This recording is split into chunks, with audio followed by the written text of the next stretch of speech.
So hello everybody. I'm glad to be here and I'm glad you're here. So I hope I can give you some insightful information. I'm curious about our discussion later on. Probably some of you have some experience with virtual reality and I'm interested in what you will say about it. So my title, Dive Deeper with Virtual Reality, New Technology, New Qual. Yeah, quite provoking, and I'm trying to answer that question in the end of the presentation. Okay, you have to click really tough. So, my name is Sabine Thurman, or Thermann in German. I work for a full-service market research institute, which is based in Germany, but also has branches in Switzerland, France, and China. I hope I haven't forgotten one yet. Don't know. Well, I'll start with a short introduction in virtual reality. Then I talk about the learnings of one of our virtual reality studies. It was an internally funded study, so I can freely talk about it. And then in the end, as I said, I try to answer the question. And to get you all started and in the mood of virtual reality, we prepared a little movie. The first part is based on commercials, so it's rather a bit, I don't know, activating or whatever. Second part is made of snippets of the study we made, so you can actually hear some respondents talking about their experiences while looking at cars in virtual reality. No, I think it's starting. Thank you.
Genau.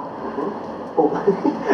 Das ist wie, man denkt, man sieht man jetzt schon, wollten wir so abstützen, weil ich so nach vorne gegangen bin. Also das ist wirklich das so Realität, dass das für das Gehirn ist das wirklich schwierig jetzt zu kapieren. Also das ist ja nur ein Fake. Ja? Wahnsinn, also man meint wirklich, man sitzt wirklich drin und auch man macht auch die Bewegungen, man geht weg mit dem Kopf, wenn man, wie wenn man wirklich einsteigen würde, aber es ist ja nichts außenrum. Wenn ich jetzt das Auto jetzt am Bildschirm muss mich befragen und ich schaue auf den Bildschirm oder ich schaue nur in die Kamera, da kann man mehr erzählen, da sind mehr Emotionen oder man nach seinem Gefühl, wie gefällt mir das. Also das kann ich da viel deutlicher sagen, also das kommt deutlicher raus. Also es ist fast so, sage jetzt mal, fast so, als wie wenn ich direkt am Auto dort stehe. Also es ist schon ein bisschen unangenehm eben, irgendwie, so, weil man halt, ja, weil das Gehirn halt versucht, das rauszurechnen und man dann halt ausgleicht und dann geht's nicht und dann wird einem schlecht, so ein bisschen, aber schlecht ist ein großes Wort, also es ist eher so ein bisschen unangenehm. Okay. So, aber es ist, glaube ich, Gewohnheitssache. Also ich sehe schon gute Ansätze. Das war das Ziel, was man verfolgt mit der VR-Brille, dass man es realisiert. Aber ich glaube, da ist noch ein Stückchen Weg bis dahin, bis es dann richtig alltagstauglich ist als ein Instrument für Werbung oder Erlebnis von Produkten. Okay. Also wie gesagt, da stehen einem diese Auflösungsprobleme im Weg oder dieser Moiré-Effekt, den man hat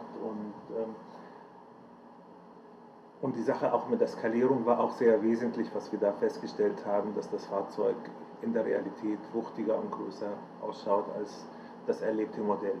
Mir persönlich fast zu kurz. Ich hätte am liebsten die Brille gleich mit heimgenommen und wünsche mir, dass in Zukunft wirklich viel mehr über die Brille gemacht wird. Kann ich quasi hier reingucken? Das gibt's ja nicht. Also ich muss schon sagen, das ist echt unglaublich. Yeah, so that as a quick emotional start. What I quickly talk about is the milestones in virtual reality, like the history of it.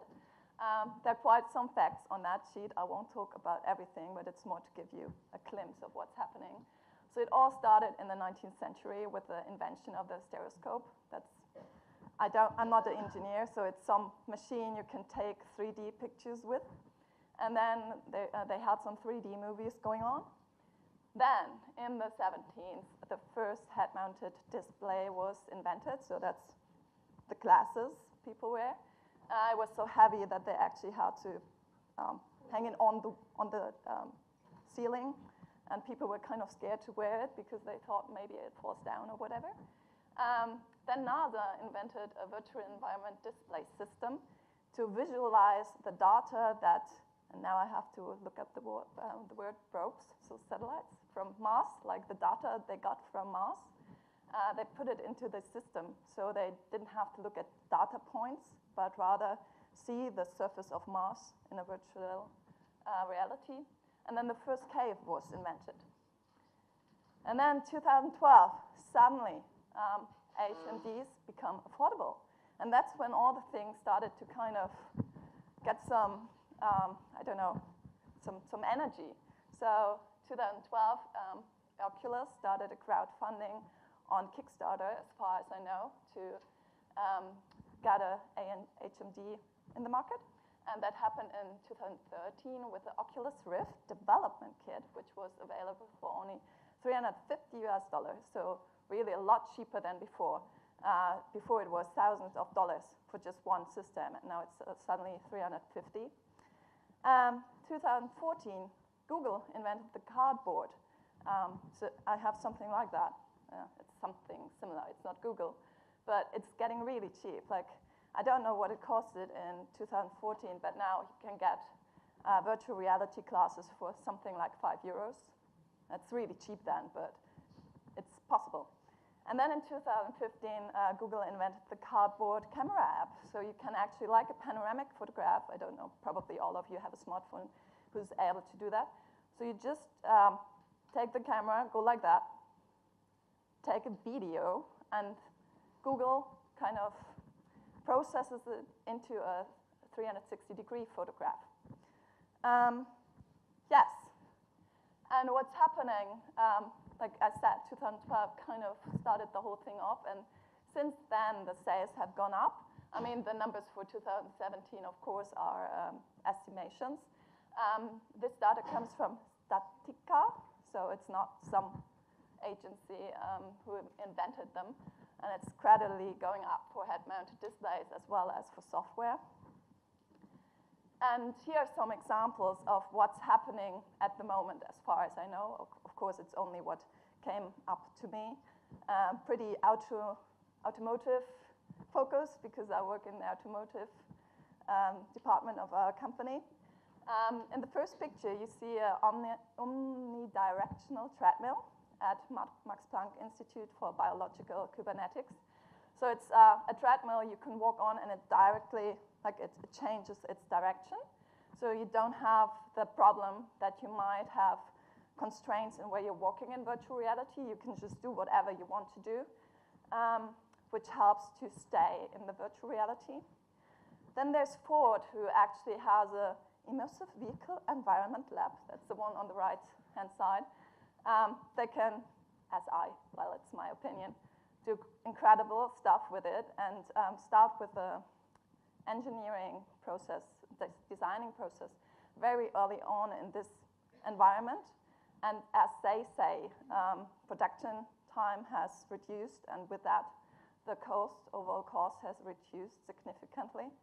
The second one is the ergonomics and variation lab of Ford. And what they are doing, they are actually using virtual reality to build more efficient and more ergonomic workspaces, and which help to reduce, I think, injuries by 70% and ergonomic issues by 90%, so quite effective. BMW is using augmented reality to visualize their products.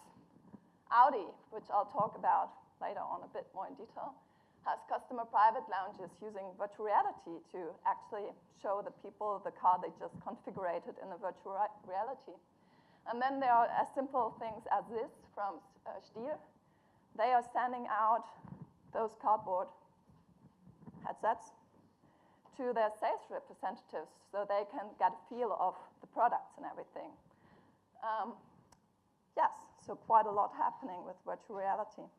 And predictions for the future are that the market will grow to $80 billion in 2025. That's from Goldman Sachs research, so not some hyped company. And 171 million users in 2018, which is in 1 year. That's again Statistica, or whatever you call it. What we did, part 2 of the presentation, our little virtual reality study.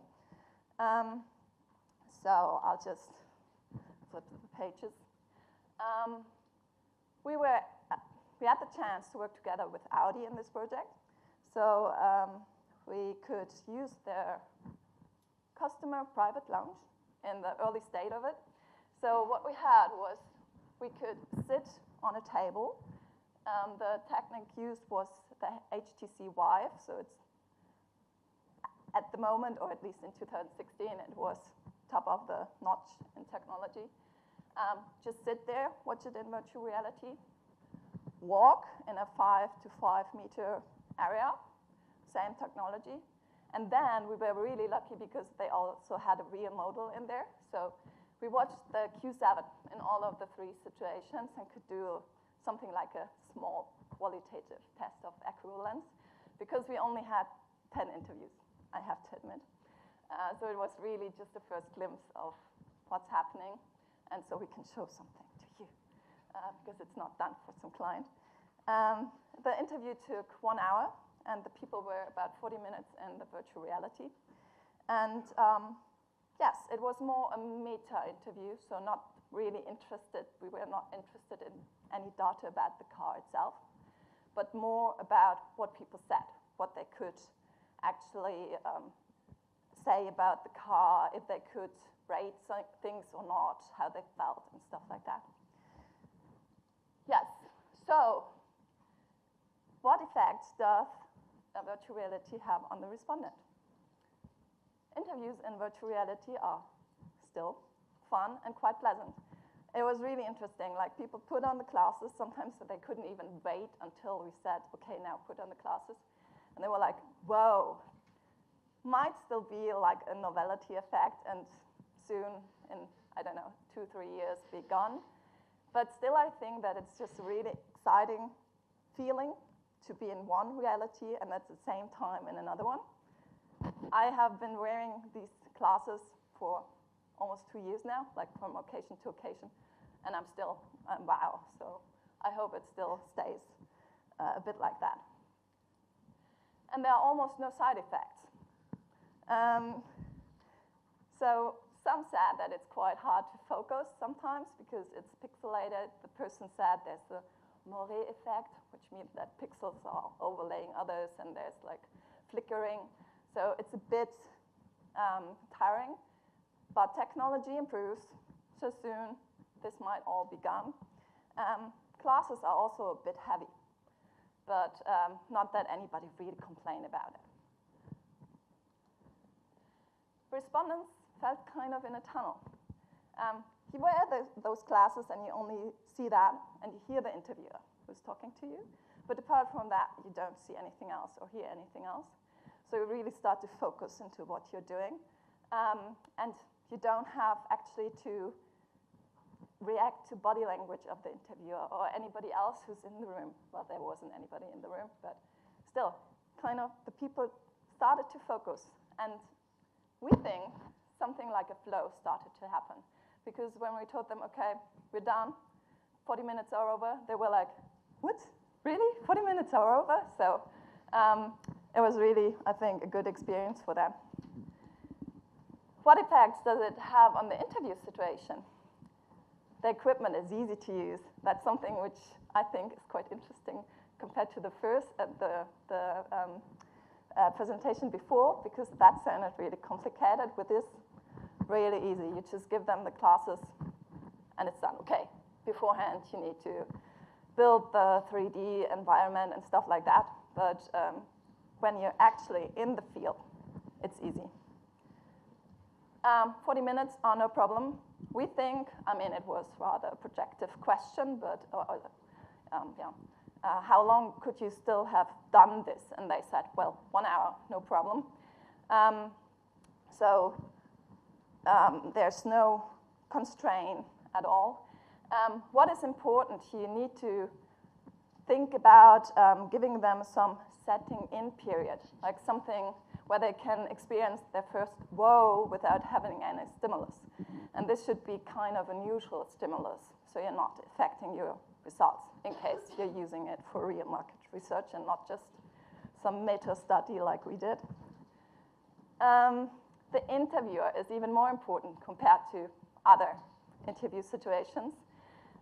Because as I said, the respondent is in this virtual reality, so he actually she doesn't have any connection to the reality anymore. Especially when they're walking around, they need to be able to rely on the interviewer to take care of them. So then they are not running into anything, or that nobody like stands around taking photographs of them doing virtual reality or something. So interviewer is a really important person for the interviewee to feel safe, secure, kind of still anchored in the reality while exploring virtual reality. And he or she, the interviewer, is also helping to get this flow going on, like to help them focus on what they're actually doing. Another important thing is also that it's all orally at the moment. So questions are being only told to the respondent. He or she can't read anything. Well, of course, there are possibilities to put it into virtual reality, but that's something might happen later on. At least that's our experience so far. So questions need to be simple. The interviewer needs to have correct verbal skills. I don't know how to say it. And so a good briefing and some sensitivity is really important. I told you that we had those two situations in virtual reality. One was sitting, one was standing and walking. And in our experience, standing and walking is way better than sitting. Sitting, you're just there and you look at the car. But when you're walking or standing, there's the car and you can actually walk on the side and, oh yeah, it's like 4 meters long. Or the roof is close to my shoulder. So you have more points of reference to actually know what kind of car you're talking about. With the washing machine, the same. I mean, if it's down there, kind of see, okay, that size. When you're just looking at it from like a 4-meter distance, it's more difficult to say. What effects does virtual reality have on the responses?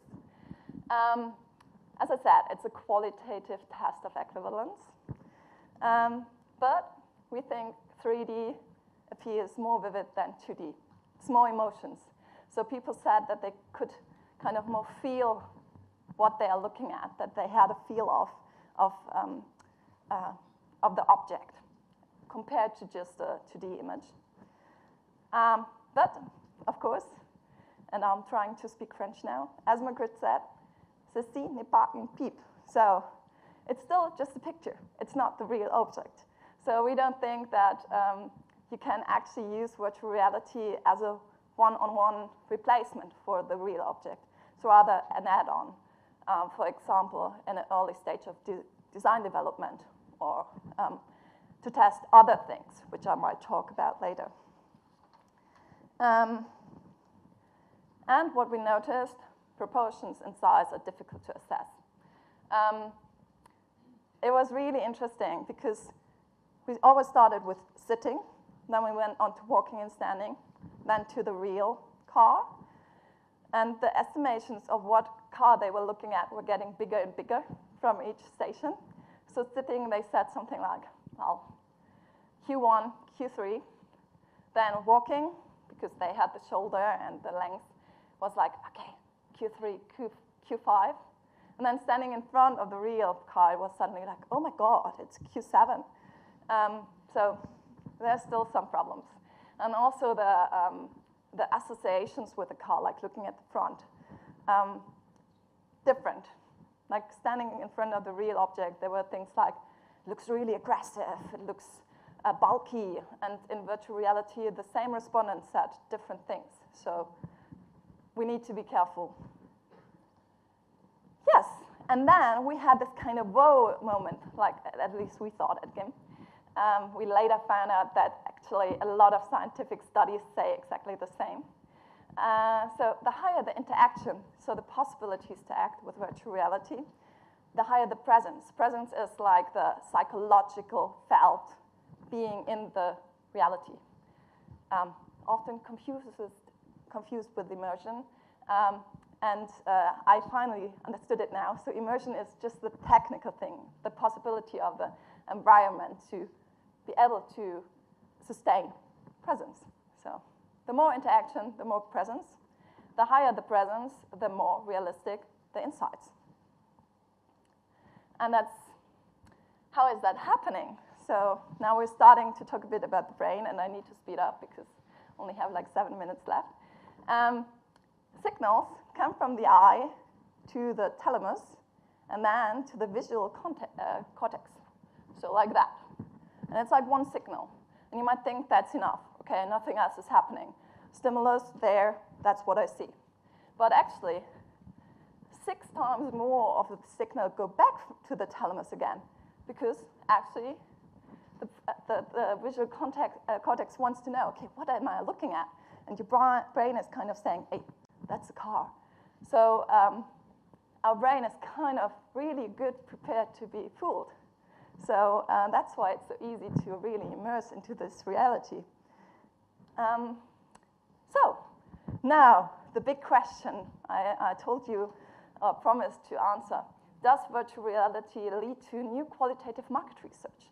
And to answer this, I think we have first to talk about what is qualitative research at the moment. And my definition, and I hope it's in line with your definition, qualitative market research wants to understand what influencing factors govern consumer behavior by evaluating issues and subjects in an in-depth manner to find occurrences and patterns, and is often used to gather initial consumer needs or early reactions to new product concepts. Yeah, you can still do that with virtual reality. So no, it's not like a new qual, but we think it's a nice and maybe more effective addition to our toolbox. What our thoughts are, what you can do. We haven't tried it yet. You can immerse the consumer in real-life situations.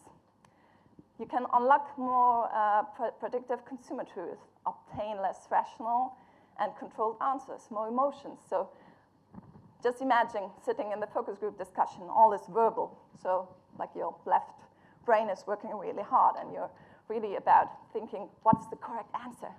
Now you're suddenly somewhere in a virtual reality, seeing pictures and everything. So your right brain is working a bit harder, and you might get like the real insights. What real life situations might be. For example, it's winter now. You want to talk about sunscreen. So just put on a shiny picture, a shiny sun holiday situation, and talk about sunscreen afterwards. Or put the car in a parking lot and ask, what is your thinking? How does it look like? What do you think? So it's more close to the reality. Second possibility, immerse consumers in new surroundings. This time it's not about real life situations, it's more something different. You can do that to change their perspective by empowering, for example, projective tasks. We sometimes have in focus group discussions the question, okay, put yourself in the shoes of the engineer or the developer what do you think? What would be your next step? You could just put them in the shoes of him or her and then ask, okay, what do you do? Another thing with new surroundings is that you can talk about objectives in a homogeneous standard layout. So, for example, car clinics. You know, in Germany, we have this venue. In the US, we have another one. In China, we have a totally different one. And the cars are always standing around. One is in the corner, one is next to the entrance, one has a plant behind it. It's different. We don't know how much of an effect it has on the results, but in virtual reality, all the cars look exactly the same, no matter where you are. Immerse the researcher into the consumer's world and activity might help to get a better understanding. So you ask, for example, the respondent to take a Google Cardboard camera app picture. Now I got the word right. So it doesn't cost the respondent anything. You ask him or her to bring it to the interview, and then you can use this to actually have a quick look at the kitchen of the respondent. So you get a feel of what he or she looks like. So it's a different way to approach ethnographic research. And maybe with the consent of the interviewee, of course, even the client can have a look at those environments. And to test products, for example, you're talking about a washing machine, you have the picture of the bathroom or the kitchen or whatever, wherever the respondent puts the washing machine normally. You have the picture, you have the 360-degree picture of the kitchen. And you ask, okay, does the design fit into your kitchen? And you hopefully get better insights, answers. More on the practical side, you can conduct virtual focus group discussions. You can conduct multi-city country studies simultaneously, so no need to do it one after the other. You can do it at the same time. Ensure high confidentiality levels. So you just have the prototype or whatever on one stick. There's nothing, like no car in the hall that needs security guards or whatever. Just have the data. It's easier. You can enable rapid prototyping. So one respondent says washing machine should be pink. Next day, it's suddenly pink, so it's pretty fast. And you can report and or present results in virtual reality. SAP actually has some program to do that. And we're at the end. I just made it. So the takeaway, it's a rapidly growing market. Virtual reality interviews are overall a positive experience. Presence is very important to get close to real insights. Results, not yet fully equivalent, especially when you're looking at design. But there are many opportunities. So, thank you.